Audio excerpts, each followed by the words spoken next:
కథామంజరి September 2024 శ్రావ్య సంచికకు స్వాగతం. స్వర్గాదపి గరీయసి కథ. కలం పాణ్యం దత్తశర్మ, గళం Bhuvanapalli Ranganatham. Ernst and Young LLP అన్న ఎరుపు రంగు నియాన్ లైట్ల అక్షరాలు ఆ భవనం మీద మెరుస్తున్నాయి. కెనడాలోని ఎడ్మాస్టస్ నగరం, 2nd స్ట్రీట్ సౌత్ వెస్ట్, 38 అంతస్తుల భవనం. 22వ అంతస్తు నుండి 24 వరకు E&Y కంపెనీ వారు తీసుకున్నారు. Consulting, law, strategy, tax and transaction ఇలాంటి ప్రొఫెషనల్ సేవల్లో అంతర్జాతీయంగా పేరుగాంచింది ఆ సంస్థ. ఎల్ఎల్పి అంటే limited liability partnership. Flexible business operations కు ప్రైవేట్ లిమిటెడ్ కంపెనీ కంటే అనుకూలమైనది. 23వ అంతస్తులో ట్యాక్స్ అండ్ ట్రాన్సాక్షన్ వింగ్ లో తన ఛాంబర్లో కూర్చుని ఉన్నాడు మంజునాథ. ఛాంబర్ ముందు Sishla Manjunatha, tax executive consultant EY అన్న బంగారం రంగు అక్షరాలు నేరేడు పండు రంగు పెయింట్ వేసిన టేకు పలక మీద కాంతులీనుతున్నాయి. మంజునాథ టేబుల్ మీద ఇంటర్కామ్ బజ్మనింది. తీసి హాయ్ జాడ్ అన్నాడు. Can you come to my chamber mass అన్నాడు అవతల నుంచి జాడ్ షిమాలి, CEO EY కెనడా. అతని గొంతులో అసహనం, అధికారం పోటీ పడ్డాయి.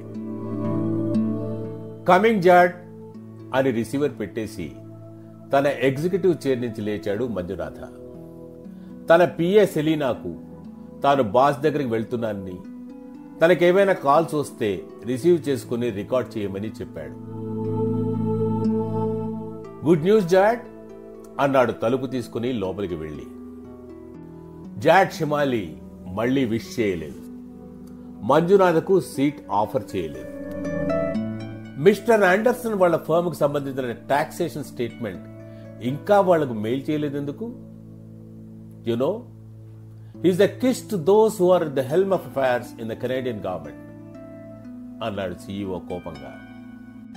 జాడ్, please bear with me for a few hours. I've been on their job only అన్నాడు మంజు. మల్టీనేషనల్ కంపెనీలో అందరూ పేర్లతోనే పిలుచుకుంటారు. గౌరవవాచకాలుండవు. కానీ అది పైపే మెరుగే. కావలసినంత ఇన్సబార్డినేషన్ ఉంటుంది. No mass, it is high time. You too did it. Let me be clear. If you feel this is not your cup of tea, you can quit. పని చెయ్యలేకపోతే దయచేయమని దాని అర్థం. మంజునాథ ముఖం ఎర్రబారింది. పెదవులు ఉడుకుతున్నాయి. విసురుగా తన ఛాంబర్కు వచ్చేశాడు. ఎంత చేశాడు కంపెనీకి తను? ట్యాక్స్ అండ్ ట్రాన్సాక్షన్ లో EYని కెనడాలోనే సమున్నతంగా నిలబెట్టాడు. ఎంత చులకనగా మాట్లాడాడు. ఇది నీ కప్పు టీ కాదు అనుకుంటే ఉద్యోగం మానేయి. బేస్ ఇంగ్రాటిట్యూడ్.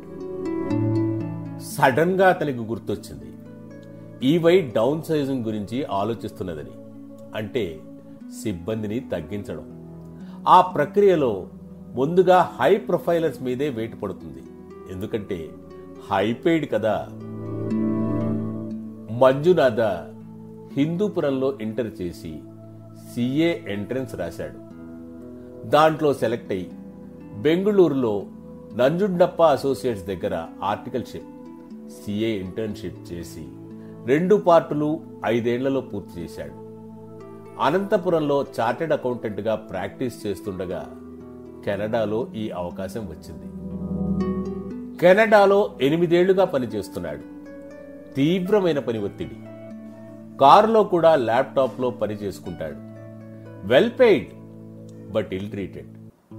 ఇండియా నుండి బతకడానికి వచ్చారు, చేయక చస్తారా అన్న యాటిట్యూడ్ బాస్లలో. మరో 3 గంటల్లో మిస్టర్ ఆండర్సన్ వాళ్ళ స్టేట్మెంట్ వెళ్లిపోయింది. జాడుకు కూడా. ఇంటికి వెళ్తున్నాడు. కారులో మ్యూజిక్ సిస్టమ్ ఆన్ చేయమన్నాడు డ్రైవర్ ఫెడరిక్ ని. ఉదయం ఆపిన చాగంటి వారి ప్రవచనం ప్లే అవసాగింది.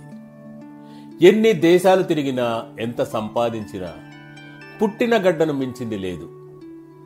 రావణ వధానంతరం శ్రీరామచంద్రుల వారు లక్ష్మణస్వామితో ఇలా అంటున్నారు: అపి స్వర్ణమయీ లంక నమే లక్ష్మణ రోచతే, జననీ జన్మభూమిశ్చ స్వర్గాదపి గరీయసి. తమ్ముడా, బంగారు భవనాలతో విలసిల్లుతున్న ఈ లంకా నగరం నన్ను ఆకట్టుకోవడం లేదు. కన్న తల్లి, కన్న ఊరు స్వర్గము కంటే మిన్న కదా. మంజునాథలో ఒక ఆలోచన. వెంటనే తన రిసిగ్నేషన్ను సీఈఓకు మెయిల్ చేశాడు.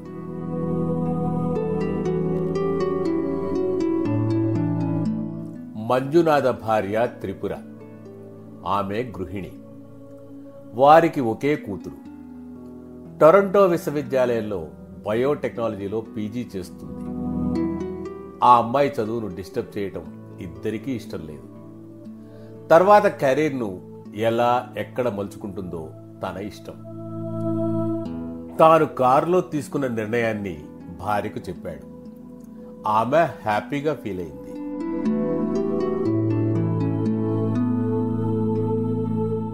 కెనడాలో అన్నీ సెటిల్ చేసుకుని ఫ్లైట్లో బెంగళూరు చేరుకున్నారు భార్యాభర్తలు. అక్కడి నుండి క్యాబ్లో వాళ్ల సొంత ఊరు సోమఘట్టకు చేరుకున్నారు. హిందూపురానికి సుమారు 40 కిలోమీటర్ల దూరంలో ఉంటుంది ఆ పల్లెటూరు. దారిలో లేపాక్షి వస్తుంది. నేషనల్ హైవేలోని కోడికొండ చెక్పోస్టుకు 8 కిలోమీటర్లు సుమారుగా ఉంటుంది. కారు నేరుగా వెళ్లి ఓ ఇంటి ముందు ఆగింది. మంజు స్నేహితుడు కేదార, అతని భార్య పారిజాత వారిని సాదరంగా రిసీవ్ చేసుకున్నారు. స్నానాలు, భోజనాలై స్థిమితపడినాక విశ్రాంతిగా హాల్లో కూర్చున్నారు. సడన్ గా ఇటువంటి నిర్ణయం ఏందిరా మంజు? హాయిగా కెనడాలో పెద్ద ఉద్యోగం వదిలేసి ఏం చేయడానికిరా వచ్చేసినావు అన్నాడు కేదార. ఒరేయ్, అదంతా నీకు ఫోన్లో చెప్పాను కదా. మా ఇల్లు అంతా శుభ్రం చేయించి రెడీ చేసావా లేదా అది చెప్పు ముందు. పట్టుపురుకుల పెంపకానికి బాడుకిచ్చుండాం కదా. ఇప్పుడు పట్టుకుళ్ళు మరో 4-5 రోజుల్లో తయారవుతాయి. చంద్రవంకలకి ఎక్కుతాయి. తర్వాత ఖాళీ చేస్తామన్నారు. మరో 10 రోజులు. అంతవరకు ఈ బీద మిత్రుని ఇంట్లో ఉంటే సరే, లేదా హిందూపురంలో ఏదైనా హోటల్. నోర్ముయి, నీతోనే ఉంటా. సరే గాని మన ఊర్లో నీటి వసతి గల పొలం ఎకరా ఎంత పలుకుతుందేమిటి? మన మధుగిరి నరసింహస్వామి కొండకు పోయే దారికి చక్కగా సిమెంట్ రోడ్ వేసినారు. దానికి దగ్గరలో అయితే 30 లక్షల వరకు ఉంటుంది ఎకరా. కొంచెం లోపలికైతే 20-22. నాకు ఒక 5 ఎకరాలు చూడు. నీరు పుష్కలంగా ఉండాలి. వ్యవసాయం చేస్తావా? నీకేమైనా పిచ్చా ఎర్రా? నీ దగ్గరున్న డబ్బుతో హాయిగా బెంగళూరులో ఏదైనా ఫ్రాంచైజీ తీసుకొని. వద్దురా కదా, ఆ సిటీ లైఫ్తో విసిగిపోయాను. ఇద్దరం 50+ వచ్చాం. ప్రశాంతంగా ఉండాలి. నువ్వు ఫోన్లో చెప్పిన తర్వాత విచారించాను. మన ఊరి కరణం గారిదే 5 ఎకరాల పొలం ఉంది. బోరు వేశారు. 300 అడుగుల్లోనే జలపడింది. ప్రశస్తమైన ఎర్ర నేల. ఎకరం 25 లక్షలు చెప్తున్నాడు. బేరం చేస్తే 2-3 తగ్గొచ్చు. సరే, రేపే వెళ్ళి పొలం చూద్దాం.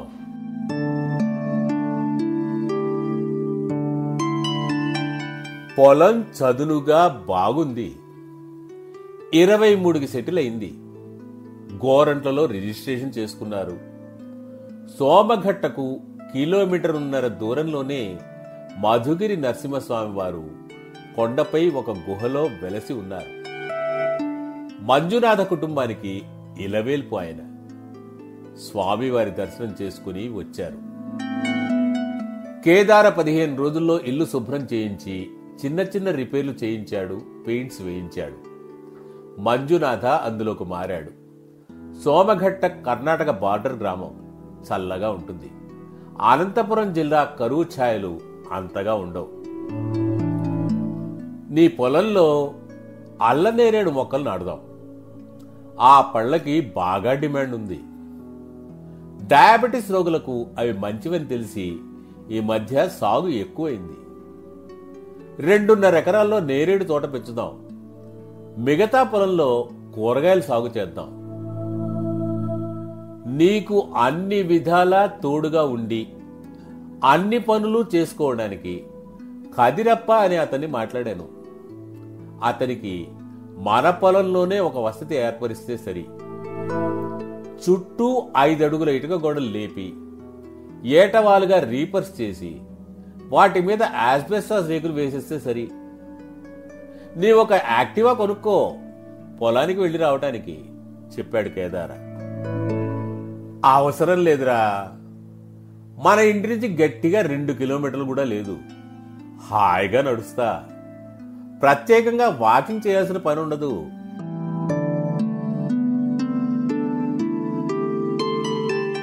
బెంగుళూరుకి దగ్గరగా ఉన్న దేవనహళ్లి అన్న ఊరికి వెళ్లారు. అక్కడ తేజ నర్సరీ చాలా ఫేమస్. అక్కడ 300 అల్లనేరేడు మొక్కలు అంటుకట్టినవి కొన్నారు. వారం రోజుల్లో ప్లాంటేషన్ పూర్తయింది. నీరు ఆదా చేయడానికి డ్రిప్ ఇరిగేషన్ సిస్టమ్ ఏర్పాటు చేశారు. మొక్కకు 20 అడుగుల దూరం వదిలారు. నాటినప్పుడు మొక్క 2 అడుగులే ఉంటుంది, కానీ 3-4 ఏళ్లకు 20 అడుగుల వరకు పెరుగుతుంది. దాని పందిరి గుబురు కానోపీ విశాలంగా విస్తరిస్తుంది. ట్రాక్టర్తో అంతర సేద్యం చేయించారు. తీయ గుమ్మడి విత్తనాలు చిక్కపళ్ళాపురం నుంచి తెప్పించి నాటారు. 3-4 నెలల్లో గుమ్మడి పాదులు నేలంతా పరుచుకున్నాయి. మరో 2 నెలల్లో బంగారు రంగులో తెల్లని చారలున్న గుమ్మడికాయలు కాశాయి. చిన్నవే, కిలో కంటే తూగవు. కేరళ, తమిళనాడు రాష్ట్రాల్లో వీటికి డిమాండ్ ఎక్కువ. 3వ సంవత్సరంలో అంతర పంట ఆపేశారు. అల్లనేరేడు చెట్లు కొద్దిగా కాపు కాశాయి. కేవలం జూన్, జూలై నెలల్లో మాత్రమే కాపు కాస్తుంది. బహుడోలి రకం చెట్లు అవి. పళ్లలో గింజ చాలా చిన్నదిగా ఉండి గుజ్జు, జ్యూస్ అధికంగా ఉంటుంది. పండు నూనె రాసినట్టు నిగనిగ మెరుస్తుంది. తోటలో తిరుగుతూ ఉంటే హాయిగా ఉంది. ఇద్దరూ ప్రతి శనివారం మధుగిరి నరసింహుని దర్శించుకుని వస్తున్నారు. మిగతా 2.5 ఎకరాల్లో 1 ఎకరాలో బేరిషాస్ రకం మామిడి మొక్కలు నాటారు. మిగతా పొలంలో క్యాప్సికం, వంకాయ, టమాటో వేశారు. మంజునాథ స్వయంగా తోట పనులు చేస్తున్నాడు. కదిరప్ప, అతని భార్య రేవతి అక్కడే కాపురం. నేరేడి చెట్లు విపరీతంగా ఆకులు రాలుస్తాయి. వాటన్నిటినీ తొలగించి ఒకచోట కంపోస్ట్ ఎరువు చేస్తున్నారు. పిందె తొడిగే సమయంలో రాలకుండా స్ప్రే చేస్తున్నారు. 4 ఏళ్లు గడిచాయి. రివర్స్ వి ఆకారంలో ల్యాడర్స్ గౌరీబిదనూరు నుంచి తెప్పించాడు మంజునాథ. వాటి మీద ఎక్కి ఆడకూలీలు జాగ్రత్తగా పండ్లను తెంపి నడుముకు కట్టుకున్న సంచిలో వేసుకుంటారు. జూన్, జూలై నెలల్లో ఆ సంవత్సరం 10,500 కేజీల పంట దిగింది. బెంగుళూరు నుంచి పన్నెట్స్ అనే 1/2 కేజీ కంటైనర్స్ 20,000కు ఆర్డర్ ఇచ్చారు. పలుచని ప్లాస్టిక్తో వాటిని చేస్తారు. మధ్య మధ్య చిన్న రంధ్రాలు ఉండి లోపలికి పళ్లకు చక్కగా గాలి, వెలుతురు తగులుతాయి. పంటను హోల్సేల్ వ్యాపారులకు గంపగుత్తకి ఇవ్వకుండా తానే స్వయంగా మనుషులను పెట్టి మార్కెటింగ్ చేయించాడు. కిలో పళ్ల ధర 110 రూపాయలు పలికింది. బెంగుళూరు మార్కెట్లో 10 లక్షలు వచ్చింది. తన దగ్గర పనిచేసే వాళ్ళందరికీ బట్టలు పెట్టి తలా 5,000 బోనస్ ఇచ్చాడు. వాళ్ళందరికీ రాత్రి ఇంటి దగ్గర చదువు చెప్తున్నారు దంపతులు. ఊళ్ళోని కోదండరామాలయాన్ని పునరుద్ధరించి శ్రీరామనవమి ఉత్సవాలు స్వంత ఖర్చుతో జరిపారు. సోమఘట్టలోని అప్పర్ ప్రైమరీ స్కూలుకు బాలికలకు మరుగుదొట్టు కట్టించాడు మంజునాథ. అలా తన సంపాదనలో కొంత భాగం సమాజం కోసం ఖర్చు పెడుతున్నాడు. కెనడాలో తన సంపాదనతో పోలిస్తే ఇక్కడ నేరేడు పంట దిగుబడి వల్ల వచ్చేది తక్కువే. కానీ స్వధర్మే నిధయం శ్రేయ పరధర్మో భయావహ అని కదా గీతాచార్యుడు చెప్పింది. ఆ రోజు పన్నెట్స్లో నేరేడు పండ్లను ప్యాక్ చేయిస్తూ ఇలా అనుకున్నాడు Manjunatha, yes, this is my cup of tea, the most delicious one. Kathamanjari September 2024 శ్రావ్య సంచిక. స్వర్గాదపి గరీయసి కథ. కలం పాణ్యం దత్తశర్మ. గళం భువనపల్లి రంగనాథం.